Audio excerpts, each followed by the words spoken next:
My name is Jason Pizatella, President and CEO of the Morgantown Area Chamber of Commerce.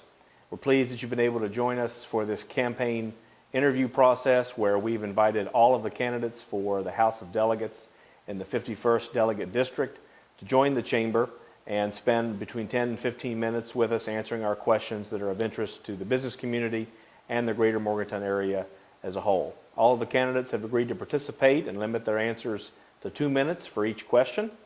And we're pleased that you've been able to join us and hope that you'll find this candidate information segment very informative. We're here with Nancy Jamison, candidate for House of Delegates in the 51st District. We appreciate you coming in this afternoon, Nancy, to answer a few questions posed by the Chamber of Commerce Board of Directors. And the first question is, the Governor and General Assembly in the state of North Carolina have been criticized by business groups and some professional associations, most recently the NCAA, over the passage of House Bill 2 that has otherwise been called the bathroom bill. If elected, would you support or oppose a bill of this nature, or one that is similar to the Religious Freedom Restoration Act that came before the legislature in 2016? I would absolutely oppose it. I feel that that does nothing but segregate and separate our citizens.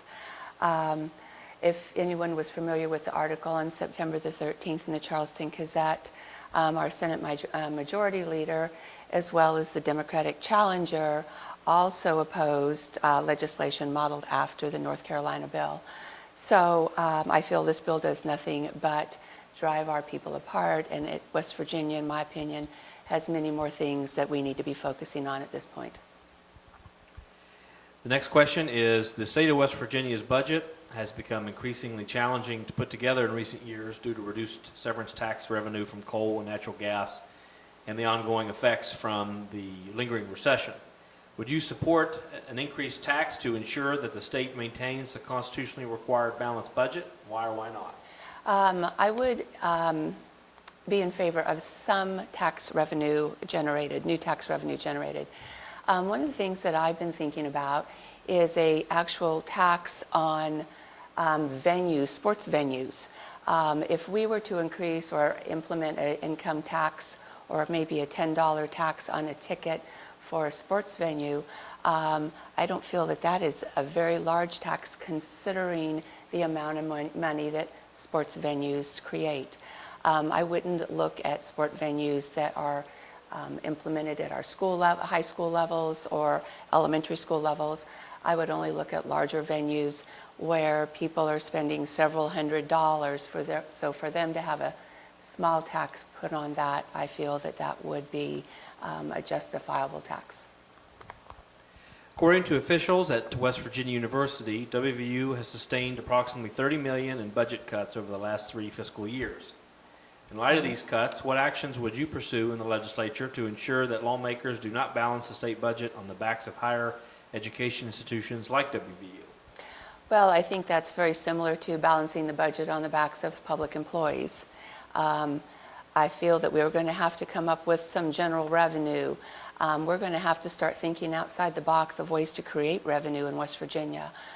We've had a lot of coal mines go out of business. A lot of small businesses are struggling because of the fact there's not a lot of citizens who are in good paying jobs at this point. So I feel that as a good team put together, we would be able to sit down and come up with some ideas that we could generate future revenue for West Virginia. Small businesses make up the majority of the membership in the Morgantown Area Chamber of Commerce. If elected, what are your top priorities that could help small businesses thrive in the Morgantown area? Well, as a small business owner myself, I know exactly what that struggle is like. Some months are really great and some months aren't. And so the tax base is very difficult for small business. And I think that we need to figure out a way, maybe raise the minimum wage, put more money in people's pockets, give them an opportunity to bring that money into small businesses. And you know, when we hire out-of-state contractors to build a new school in West Virginia, what happened to bringing in West Virginia small business owners to do that? So I would really like for us to revisit the way that we're actually putting our jobs out for bid, and I think that we need to have some type type of avenue there that we actually look at small business in our state first. And the last question is, in May 2015, the Governor's Blue Ribbon Commission on Highways released its final report outlining various findings and recommendations concerning the future of the State Road Fund. Would you support an increase in the gasoline tax or registration fees paid at the Division of Motor Vehicles to fund additional highway infrastructure projects, not only in this area, but throughout the state? Why or why not? I would definitely take a look at that. A small revenue tax on your vehicles, registration fee, if a few dollars increase, I don't think that that's going to be something that's going to hit very hard in someone's pocket.